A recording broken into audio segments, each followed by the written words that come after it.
Thing is కిరాణి సరిగ్గా రాగం నచ్చకపోతే మరి ఎందుకు చేశారో తెలీదు. అంతర్యామి అనే పాట అదే రాగంలో చేశారు.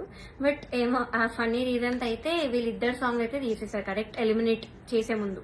అండ్ నౌ నేను ఎందుకు అంత మెంటలీ ఎఫెక్ట్ అయ్యాను అని ఇప్పుడు చెప్తాను. ఫస్ట్ థింగ్ నేను చెప్పినట్లు డిస్క్రిమినేషన్ అది, ఇంకా జడ్జెస్ యొక్క డిస్గస్టెడ్ లుక్ తో నన్ను చూడడం, ఎప్పుడు ఒక చీడ పురుగును చూసినట్టు చూడడం, they treated me like I'm worthless. So అలా ట్రీట్ చేశారు, జోక్స్ వేశారు వాళ్ళు కూడా నా బాడీ మీద. ఇవన్నీ నాకు ఆడియన్స్ ద్వారా తెలిసి వాళ్ళకి వినిపిస్తుంది కాబట్టి వాళ్ళు పక్కనే ఉంటారు. సో నేనైతే అస్సలు ఎక్స్పెక్ట్ చేయలేదు, ఇలాంటి జడ్జెస్ దగ్గర నుంచి అయితే అస్సలు ఎక్స్పెక్ట్ చేయలేదు. అంటే నేను ఎన్ని షోస్ చేశాను, తమిళ్లో పాడాను, అన్నిట్లో పాడాను, ఎప్పుడు కూడా ఇలాంటి ఎక్స్పీరియన్స్ ఒక జడ్జెస్ నుంచి అయితే నాకు ఎప్పుడూ లేదు. శ్వేతామోహన్ గారు ఇప్పటికి కూడా మాట్లాడతారు, నన్ను ఏంజల్ అంటారు, the sweetest, the most talented అంటారు. అలాంటిది ఇక్కడ వీళ్ళే నన్ను ఇలా ట్రీట్ చేస్తున్నారు, ఇలాంటి మాటలు అంటున్నారని చాలా చాలా బాగా అనిపించింది. అండ్ సెకండ్ థింగ్ ప్రొడక్షన్ వాళ్ళు, ఎస్పెషల్లీ అవుట్ఫిట్స్ విషయంలో మమ్మల్ని బొడ్డు కిందకి కట్టుకో, సారీస్ ఇచ్చి కిందకి కట్టుకో, ఇలా ఎక్స్పోజింగ్ చేయన్న వేలో చెప్పారు.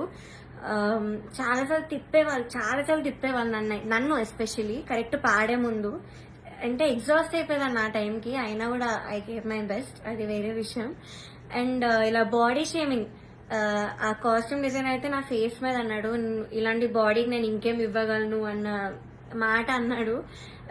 ఏమో ఐ వాజ్ వెరీ వెరీ చాలా చాలా ఎఫెక్ట్ అయినాను మెంటలీ ఈ విషయంతో మాత్రం. సెల్ఫ్ ఎస్టీమ్ కానీ కాన్ఫిడెన్స్ కానీ అంతా లేకుండా పోయింది వీళ్ళనే మాటల వల్ల. అండ్ మీరు ఒకటి గమనించుంటే ఎస్పీబీ సార్ ఉన్నప్పుడు మాత్రం ఇలాంటి కుళ్ళు జోకులు, కామెడీలు, డాన్సులు చేయడం మాత్రం ఎప్పుడూ కూడా లేదు.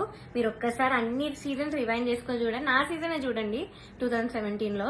కానీ ఎప్పుడైతే జ్ఞాపిక ప్రొడక్షన్ అనేది వచ్చిందో అప్పటి నుంచి ఇవన్నీ స్టార్ట్ అయ్యాయి. So they the main reason ఈ పాటతీగా ఇలా అయిపోవడానికి కారణం వాళ్ళే. మమ్మల్ని ఇలా డాన్స్లు వేయమని, అదేవో కుళ్ళు జోకులు చెప్పమని.